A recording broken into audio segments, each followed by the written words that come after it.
السلام علیکم دوستو۔ ایک ایسے نشانہ باز کے ہنگامہ خیز شب و روز جس کی مہارت اس کے لیے وبال جان بن گئی تھی۔ دوستو، آج میں آپ کو سنانے جا رہا ہوں ایک ایسی کہانی جس کے کردار ایک انتہائی ماہر نشانے باز تھا، جس کی زندگی میں ہر وقت اتار چڑھاؤ تھے، ہر وقت کوئی دل کو دہلا دینے والی چیز وقوع پذیر ہونے کا ڈر رہتا تھا، جو اپنے کام میں اپنی مثال آپ تھا، جس نے وہ کارنامے سر انجام دیے کہ عقل دنگ رہ جائے۔ اس سے پہلے کہ میں کہانی شروع کروں، آپ سب سے درخواست ہے کہ ہمارے چینل کو سبسکرائب کریں، بیل آئیکن پر کلک کریں تاکہ آپ کو اس سیریز کی تمام کہانیوں کی نوٹیفیکیشن میں نے ہر احتیاط بالائے طاق رکھ کر اسے آواز دی۔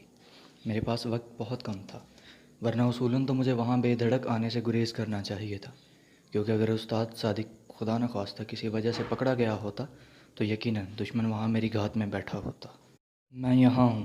مجھے استاد صادق کی آواز تازہ ہوا کے جھونکے کی طرح محسوس ہوئی تھی۔ میں نے آواز کی سمت کا تعین کرتے ہوئے اس طرف نگاہ دوڑائی۔ وہاں 3 درخت آپس میں اس طرح جڑے ہوئے تھے کہ وہ ایک پھیلے ہوئے گھنے درخت کی صورت اختیار کر گئے تھے۔ اگر وہ مجھے آواز نہ دیتا تو میں اسے ڈھونڈنے میں ناکام رہتا۔ چلیں سر، ہمیں فی الفور یہاں سے نکلنا ہوگا۔ ان درختوں کے نیچے جا کر میں نے نظریں اٹھائیں، مگر اس بار بھی مجھے گھنی شاخوں کے علاوہ کچھ دکھائی نہیں دیا تھا۔ پھر شاخوں میں حرکت ہوئی اور استاد کا چہرہ نظر آیا۔ مشن کا کیا ہوا؟ اس نے چھوٹتے ہی پوچھا۔ سر، الحمدللہ کامیاب لوٹا ہوں، مگر اب تفصیلات بتانے کا وقت نہیں ہے، ہمیں چلنا چاہیے۔ ذیشان، مجھے لگتا ہے کہ میرے پاؤں کی ہڈی کریک ہو گئی ہے، پاؤں سوج گیا ہے۔ اس پاؤں کے ساتھ چلنا ایک خواب ہی ہوگا۔ اس کی آواز میں گہرے تعصب کی جھلک تھی۔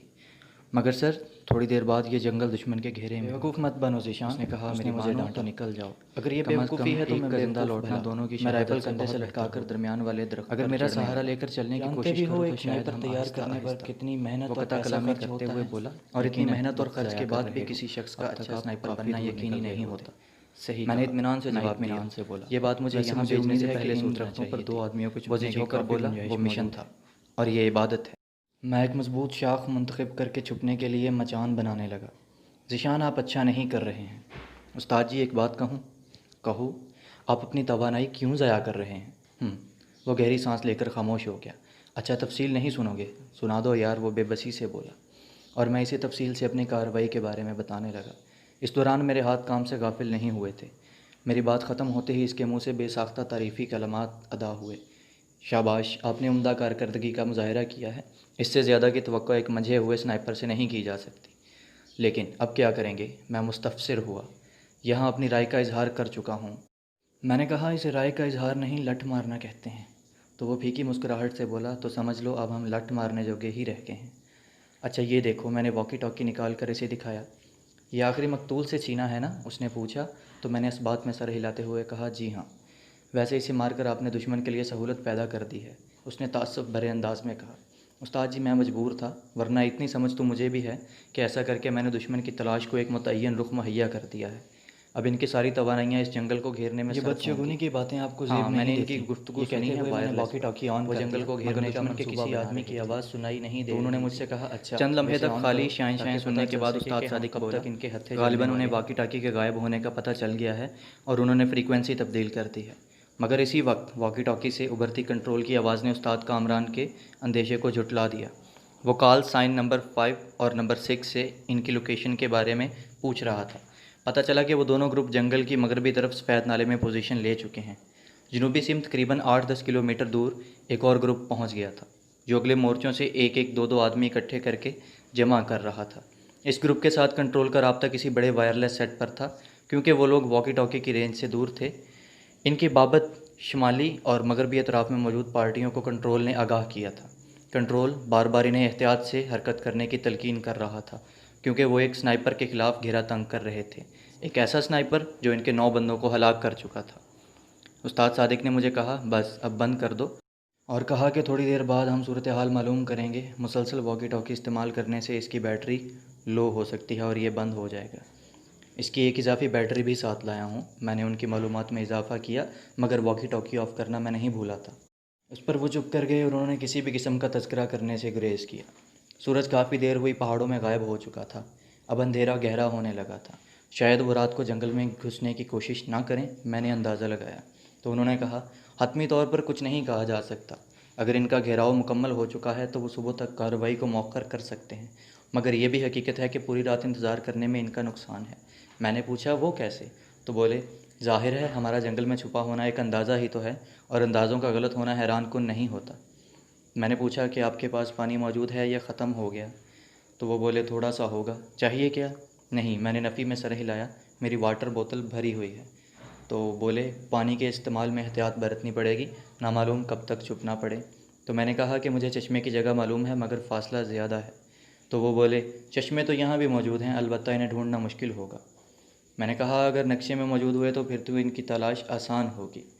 تو کہنے لگے یہ عارضی اور چھوٹے چشمے ہیں، یہ نقشے پر ظاہر نہیں کیے جاتے۔ میں نے پوچھا کہ کچھ کھانے کا موڈ ہے؟ تو انہوں نے مزاحیہ انداز میں کہا کچھ تو یوں کہہ رہے ہو جیسے دسیوں کھانے موجود ہیں۔ میں کھسیا کر بولا سر کچھ نہ کچھ تو موجود ہے نا۔ بولے اچھا فی الحال گفتگو سے پرہیز کرو، نائٹ ویژن سائٹ سے چاروں جانب کے علاقے کو یہیں بیٹھے بیٹھے دیکھ لو، کیا پتہ دشمن پیش قدمی کر رہا ہو۔ میں بولا نائٹ ویژن سائٹ کی کیا ضرورت ہے، میرے پاس وائرلیس سیٹ جو موجود ہے۔ میں نے واکی ٹاکی آن کر لیا۔ چند لمحوں کی شاں شاں کے بعد ایک آواز ابھری، control for all station, okay report دیں گے، نمبر 5۔ نمبر 5 نے الفابیٹ کی زبان میں جواب دیا آسکر کلو، اوکے۔ نمبر 6 کنٹرول نے اگلا کال سائن پکارا، نمبر 6 آسکر کلو، نمبر 6 نے جواب دیا۔ وہ فرداً فرداً تمام پارٹیوں کو پکارتا گیا اور متعلقہ پارٹی لیڈر جواب دیتا گیا۔ سب اچھا ہے کہ رپورٹ لے کر اس نے تمام پارٹیوں کو اگلے حکم کے انتظار کا مزدہ سنایا۔ یقیناً اس نے پارٹیوں کو آگے بڑھنے یا اپنی جگہ پر رات گزارنے کا انتظار کرنے کی بابت حکم سنانا تھا۔ میں بھی واکی ٹاکی بند کیے بغیر محو انتظار رہا تھا۔ 10-15 منٹ کے بعد ایک مرتبہ پھر تمام پارٹیوں کو اپنی جگہ پر ٹھہرے رہ کر صبح سویرے تک پیش قدمی کی کارروائی مؤخر کرنے کا حکم سنا دیا گیا۔ میں نے واکی ٹاکی بند کرتے ہوئے کہا مطلب وہ ڈر گئے ہیں؟ وہ بولے نہیں یار، ایک سنائپر کو رات کے وقت اس جنگل میں ڈھونڈنا یقیناً بھوسے کے ڈھیر سے سوئی ڈھونڈنے کے مترادف ہے۔ انہوں نے جنگل کو تقریباً گھیرے میں لے لیا ہے، کل دن کی روشنی میں اطمینان سے اپنا شکار ڈھونڈیں گے۔ میں نے بولا اگر آپ ٹھیک ہوتے تو کیا ہم یہیں بیٹھے ان کا انتظار کرتے رہتے؟ تو بولے کہاں جاتے؟ میں نے کہا اس جنگل سے نکل بھاگتے، وہ جتنی بھی کوشش کر لیں چپے چپے پر اپنے آدمی تعینات نہیں کر سکتے، ان کے گھیرے میں کئی شگاف ہوں گے۔ تو وہ بولے ذیشان، آتے وقت دشمن کی بے خبری میں ان رستوں سے گزرنا اتنا مشکل نہیں تھا، ہم نے بھی نقشے کو بس سرسری انداز میں دیکھا تھا۔ آج دن کو میں نے بڑی باریکی سے علاقے کا نقشہ کھنگالا ہے۔ اس جنگل کے مشرقی طرف جو پہاڑی سلسلہ ہے، جنگل کی جانب سے سارا سلسلہ سیدھی کھڑی چٹانوں پر مشتمل ہے جنہیں نقشے کی زبان میں اسکارپمنٹ کہا جاتا ہے، اور ایسی چڑھائیاں کوہ پیما ہی سر کر سکتا ہے۔ مغربی جانب ان کے کسی سیکٹر کا بیس ہے، غالباً آپ جسے لالی سیکٹر بتا رہے تھے، اور اسی پہاڑی سلسلے پر ان کی 2 اور پوسٹیں بھی موجود ہیں۔ سادہ الفاظ میں کہوں تو اس جانب سے اس وقت بھاگ نکلنا جبکہ پوسٹوں کے سنتری چوکنا ہوں نہایت دشوار بلکہ ناممکن ہے۔ شمال کی جانب تنگ درے کی روڈ اور سفید نالہ ہے۔ یہ دونوں رستے کھلی کتاب کی مانند ہیں، اور سب سے بڑھ کر یہ رستہ دشمن کے علاقے کی طرف جاتا ہے۔ کوئی بیوقوفی ہی اس سمت سے نکلنے کی کوشش کرے گا۔ اب رہ گئی جنوب کی سمت، تو اس جانب چپے چپے کی نگرانی کوئی مشکل کام نہیں ہے۔ میں نے کہا سر آپ تو مجھے خوف زدہ کرنے کی کوشش کر رہے ہیں؟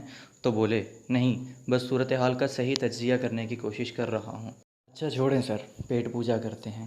میں نے اسمال پیک سے بنے ہوئے چنے کے بسکٹ نکال کر کھانا شروع کر دیا۔ یہ غذائیت سے بھرپور بسکٹ تھے۔ چند بسکٹ ہی آدمی کو 24 گھنٹے کی توانائی مہیا کر دیتے تھے۔ یہی بسکٹ استاد صادق کے پاس بھی موجود تھے۔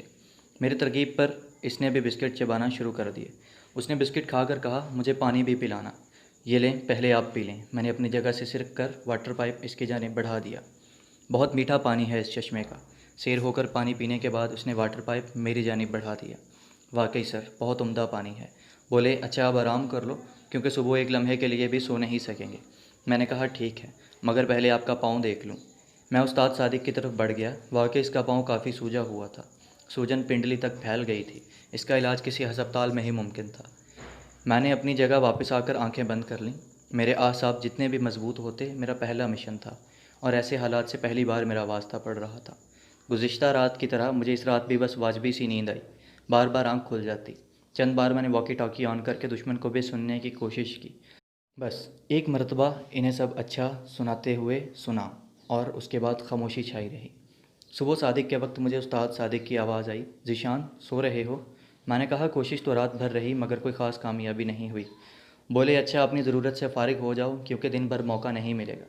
ٹھیک ہے سر، مگر آپ؟ بولے یقیناً میرے لیے نیچے اترنا ممکن نہیں ہوگا۔ تو میں نے کہا پھر؟ تو بولے کہ اس مقصد کے لیے میرے پاس شاپر موجود ہے، بس آپ کو تھوڑی زحمت کرنا پڑے گی۔ میں نے کہا بڑی خوشی سے۔ یہ کہہ کر میں نیچے اتر گیا۔ نیچے اترنے سے پہلے میں نے اپنا اسمال پیک اور رائفل وہیں مچان پر چھوڑ دی تھی۔ تھوڑی دور جا کر میں نے اپنا فطری تقاضا پورا کیا اور فضلہ جات کو بڑی احتیاط سے زمین میں دبا دیا، کیونکہ اس سے دشمن کو ہماری موجودگی کا یقین ہو جاتا، اور یہ یقین ان کی کوششوں کو تقویت دینے کے ساتھ انہیں مزید چوکنا اور محتاط کر دیتا۔ واپس جا کر میں نے استاد صادق کے شافتروں بند فضلہ جات کو بھی ٹھکانے لگا دیا اور پھر درخت پر چڑھ کر خود کو مچان میں چھپانے لگا۔